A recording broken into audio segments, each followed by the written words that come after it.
सुरेंद्र पाटील याच्याबरोबर फिर्यादी वय वर्ष 19 यांची इंस्टाग्रामवर ओळख झाली. त्यानंतर फिर्यादीला आरोपीने आमिष दाखवलं की तुला एअरपोर्टला मी नोकरी लावून देतो, कागदपत्र घेऊन ये.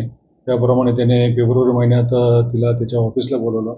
त्या ठिकाणी त्याने सदर तरुणीला आईवडिलांना मारून टाकेल अशी धमकी देऊन तिच्याबरोबर शारीरिक संबंध केले. आणि त्यानंतर सुद्धा नंतर 29 मार्चला त्या महिलेला परत बोलवलं त्याने आणि त्यावेळीसुद्धा तुझ्याबरोबर जे काही मी शरीर संबंध केले त्याचे व्हिडिओ व्हायरल करेल अशी धमकी दिली.